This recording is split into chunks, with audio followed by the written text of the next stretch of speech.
That Yeah. he's never going to not take the opportunity to try to kill him. That if given the option here, he is going to kill him. I've seen people interpret it as Obi-Wan kind of giving him one last chance, right? That, like, he could do that. He could take him prisoner. You know, because Obi-Wan's not forcing him to kill him. You know, he just puts his lightsaber up. He basically surrenders, and it's like, Anakin can do what he wants from there. And, you know, he makes the wrong choice again, because it's Anakin. I have read some delightful fan fiction where he does not kill him and, like, takes him back to his room and, like, hides him from the Emperor, and it's very funny. They usually do end up kissing, but, like, that's not important. The funny part is him hiding him in his room from the Emperor. Sounds so unfortunate. He would never be for detected. Obi-Wan. The thing that I noticed the most that felt different, like, in A New Hope versus, like, the Kenobi show and also the prequels, is that, the one line that stuck out to me the most is when they're on the Death Star and he's, like, going off to do whatever, to, like, pull down the shields or whatever. I watched this so recently, and I've already forgotten so much. He says to Luke, "The Force will be with you," not "May the Force be with you." And that was so interesting to me, because I was like, I feel like in this one line you've encapsulated how confident this person is in the Force and in his faith in it. Like, he knows what's happening, he's in control of the situation. Like, he is basically manifesting a good outcome for Luke rather than just, like hoping for it. Yeah, he's become the ultimate Jedi Master, and I think that that's a journey that, like, they've spent a long time now kind of building him up to, obviously, with the prequels, and then Clone Wars to some degree, and most recently the Kenobi show, that you see him kind of going on this journey from baby to ultimate Jedi Master, and primarily through that theme of faith that, you know, earlier on, one of the things that happens with his relationship with Qui-Gon is that Qui-Gon has just so much faith in the Force, right? That he is also the kind of person who would be like, "The Force will be with you." I'm not sure he ever actually specifically uses that phrase, but he absolutely is, like, certain that he knows what the Force's will is, and just acts on it, you know. And they gets considered a maverick for it, but, you know, he's very, very confident in that, and it's something that Obi-Wan struggles with a little bit more, and I think that's part of why he is so confident when he speaks to Yoda by the end, is because he's kind of trying to emulate Qui-Gon and Qui-Gon's faith by the end of the film. And, you know, then you get into Attack of the Clones, where it's like he's got a little bit more faith in general, but it's more than about having faith in Anakin, that he's, like, not certain Anakin is ready, and granted, he's right not to be sure that Anakin is ready, but as a character, he needs to learn to let go and let Anakin make his own mistakes, and just have faith that his own training has been enough, and that Anakin will potentially make mistakes, but that he can fix them himself now, you know, or that he will ask for help if he needs it, yada, yada, yada. And so then you get to Revenge of the Sith, where he's got, like, utmost faith in Anakin, and I've seen people take this to be like, oh, he's, like, so attached to Anakin now, he's too soft on Anakin. And I'm like, no, that's not the point. Like, the point is that he's learned to have faith in Anakin, that even if Anakin makes mistakes, he will grow from that. He will pick himself back up. He'll do better next time.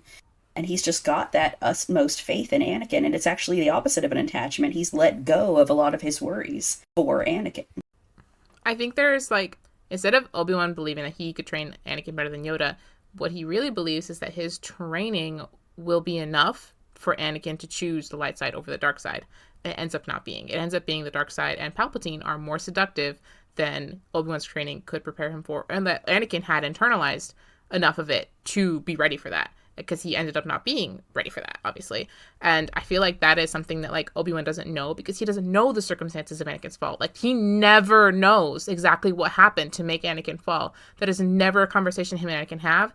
He does not have Force visions about it, like, nothing. He has no idea what happened. The most he knows is, like, the conversation that he has with Padme, like, talking out there before, while he's eavesdropping on the ship. That's it. Like, he has no idea what happened. And so, like, he has to kind of draw his own conclusions. And so, like, his incorrect conclusion is that, like, well, maybe I didn't train him enough. But he did. It's not his fault that Anakin didn't internalize his own shit. Like, he didn't learn the lessons. It's not Obi-Wan's fault for not teaching him, because he did teach him everything he needed to know. Right, yeah, it's such an interesting change to his character, that it's not arrogance, really, you know, that he thinks he can train Anakin better than anyone else, but just this determination to sort of live up to the example that Qui-Gon set in just having this faith in Anakin, not just as the chosen one, but as a person. And that he actually exceeds Qui-Gon in that almost, because Qui-Gon primarily believes in Anakin as the chosen one, right? That's sort of where most of his faith tends to lie. He likes Anakin, but he doesn't know him. He met this kid like 2 days ago. Like, right. His belief in him is entirely based on his belief in the Force and in the prophecy, not based on Anakin as a person. Obi-Wan's belief in Anakin is almost entirely based on who Anakin is as a person. Exactly. Like, he doesn't really care about the prophecy. He does care about the prophecy by Revenge of the Sith, in the sense that, like, he believes in Anakin so much as a person that he's like, if he is the chosen one, which he very well could be, and obviously, from a meta universe he is, like, if he is the chosen one, he's gonna do this. We have to believe in him as both in order to trust him at all. That's kind of the conversation he has with Mace and Yoda, that it's the converse of the conversation that they had in Attack of the Clones, where they're it's Mace telling him, like, if he is the chosen one, you have to believe he's gonna do the prophecies thing. You just have to believe that that's how that's going to work out, and you don't have any control over that. And then, of course, you come around to Revenge of the Sith, where, they're kind of going like, man, maybe we misunderstood that prophecy, and it's Obi-Wan going like, no, we have to keep our faith. We have to keep faith in him. And, of course, that faith is not rewarded at all in any way, shape, or form. Anakin defies his fate. He defies that prophecy. And it goes nowhere, which means it works really well to get to the Kenobi show, like Nat was saying, and he has lost it entirely. It's gone, because he had so much. He built that up. He believed so hard, and Anakin ruined it. And it's just, like, devastating. And so then you have to see him build that faith back up throughout the Kenobi show, so that he can come back to the original trilogy and be someone who has faith again. And I think that the Kenobi show actually does really well at that, going like, yeah, of course he's lost everything. Of course he's not who he used to be.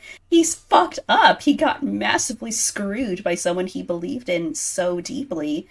And now he has to try and have faith again, that same kind of faith in, like, Luke and Leia. And he's starting to put all of his hopes on Luke in this almost unhealthy way. And that's kind of what Owen is picking up on, obviously, that, like, Obi-Wan is trying to have faith, but he doesn't really have it, so he's kind of faking it till he makes it, and it's not working. And it's devastating until he finally realizes that, like, he didn't have control over Anakin. He didn't fail Anakin. He just didn't have any control over the choices Anakin made, and he's not going to have any control over Luke or Leia's either. And all he can do, again, is have faith. And within the Kenobi show, that faith starts to be rewarded. The faith in Haja, in Tala, in Roken, obviously in Leia, and Reva, that he starts to see that, like, Anakin was a fucking one-off. Yes, Anakin failed, but that doesn't mean everybody around him will. I feel like he has to separate out his faith in what he believed Anakin was supposed to do, and, like, in the prophecy a little bit, and, like, be like, okay, that failed, but that doesn't mean that, like, everything is lost. The prophecy, maybe it didn't apply to Anakin. That's not really important. The important thing is that, like, there is still hope for this galaxy, and it is in these people that I am meeting that are helping me as I go, and I can still have faith in the Force, even though Anakin destroyed, like, everything by choosing not to, like, go through with what I taught him. Like, there is still hope for this through these people, and I can still believe in the Force and not feel incredibly stupid. I think that adds, like, for me, seeing the Kenobi show and then A New Hope. Did you guys know that I did that? I think I've said it to 7 times in this episode that I've done that. Yeah, for me, when I watched Kenobi and then A New Hope, it felt like it added more depth to his confidence in A New Hope. And, like, his actions could have very easily come across as arrogant coming from nowhere, like, for me personally. And knowing that he had this journey where he had a lot of faith in the Force and then was deeply betrayed and lost it and had to work to regain it, made it feel like more earned confidence by the time you get there, where he says, I know what my role in this is going to be. And it's not the main character. It's like a supporting role. And I feel like I have the confidence that I'm not going to fail, because, like, the only thing I can control is my own choices, and I'm going to choose to do this for Luke. I love how much he believes in Luke. It's very sweet. It's very cute. I think the arrogance works for the character as they sort of created him within the original trilogy, right? That, like, they follow up on that within Return of the Jedi by him being arrogant and taking Anakin on.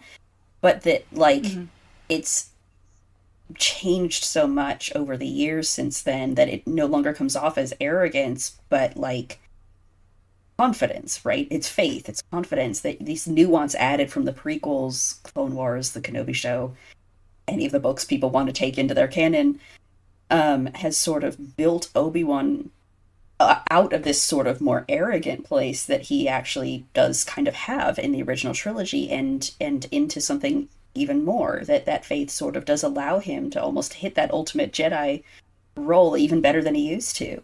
And it's really interesting to sort of see how his character has evolved over the years, and he doesn't feel like he's come that far from where he first ended up, but, you know, in other ways he's changed really radically.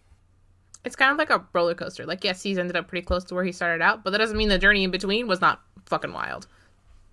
Yeah, I think you said it really well when you said, like, this is not a linear journey for him. I do kind of wish that there was more acknowledgement in the Kenobi show of, like, Obi-Wan coming to the realization that Palpatine was also to blame for what happened.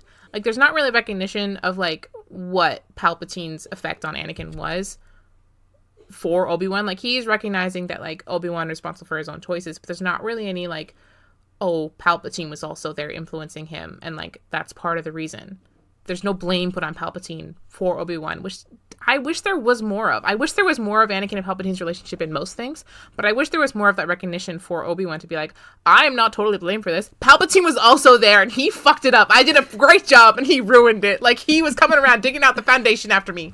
Rude. Like, I wish there was just more of that, like, a dynamic, because I think the Palpatine thinks Obi-Wan's fucking annoying, and I think that was a very funny dynamic. I think Palpatine probably was originally going to kill Obi-Wan off specifically to throw Anakin into the darkness. I think that was his original plan. I mean, he does. He has him killed on Utapau. It's not his fault it didn't work. Utopia? Utapau? Utapau. Thank you. He well, yeah, but that's along with everyone else at that point, and he's already turned Anakin, but I feel like before Padme comes back into the picture, I feel like there's this sense that, like, kind of was planning on killing Obi-Wan off.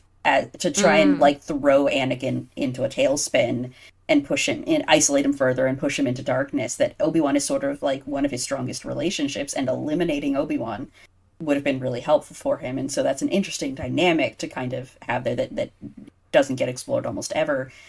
But I like the idea of you know, Obi-Wan not finding out about Palpatine, but just kind of looking back and realizing how that relationship might have impacted Anakin. But on the other hand, I do like the lack of it, in the sense that, like, you know, Obi-Wan, even without all of the information, still has to let it go. That, like, he might never know the truth. He never does know the entire truth, you know, and so he can't necessarily place blame on anyone else, but he still has to let it go. And it just doesn't matter. He can't get stuck in the past, you know, even just to blame someone else. And I like that, like, they don't offer him Palpatine as a crutch, right? He has to, like, dig his way out of the pit he's put himself in on his own, you know, without, like, being able to go, oh, well, of course it's not my fault, it was Palpatine's fault. That's so much more healthy, Sugar. Jeez. That's so much less dramatic than it could be. But yeah, I kind of like that, like, it almost doesn't matter. Right? Because, yes, Palpatine manipulated him, but it's more important to recognize that regardless of why Anakin did what he did, it was his choice anyway, and it's unhealthy for Obi-Wan to be so focused on that, and to like, just be focused on who to blame, and, you know, that he comes out of it because of his faith in other people, and because the hope that they offer him, and these connections that he is making, and it's more about choosing to continue to love others than it is about choosing to hate Palpatine. Because Obi-Wan's great. He does a great job. He's doing his best at all times, and he succeeded most of the time. I now need to go find all of the, like, edits of just his one-liners. The amount of... I cannot explain to you how often I say, how did this happen? We're smarter than this in my daily life. Like, multiple times a day, every day. It's a great line. It's a great line. It's very important to me. I hold it very dear to my heart, which is mostly why I wanted to celebrate him. You have anybody telling you apparently not in return? No. That's devastating because it makes the so entire sorry. scene. I know. Most of the time I say it to myself. That's probably why. That's fair. That's fair. So it's me that's slacking. Would you guys like a goat fact? Always. Goat fact. Okay. Goats are one of the cleanest animals, and they are more selective feeders than cows, sheep, pigs, swine, and even dogs. They like to be super clean. I love that cute. for them. They're so cute. Goats are evil, but they're also adorable. I know this is the wrong fandom, but I guess that means Grover is one of the most hygienic people at that camp. That man eats trash. Okay, but like recyclables, But he takes a not lot trash. of That's showers. true. That's true. Yeah, he does. He grooms his goat fur meticulously. Mm-hmm. There's a lot of conditioner going on. Do you think he uses mane and tail? Yes. Is that what you use for goats? Because if so, then yes.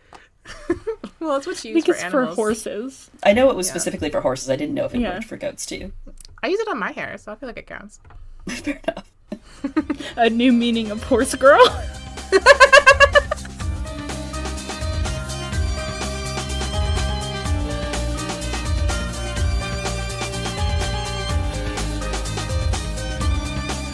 Our intro and outro music is Mos Eisley Cantina by Speedkicks. Angela and I edit, our artwork is by me, and Sugar is our writer and researcher.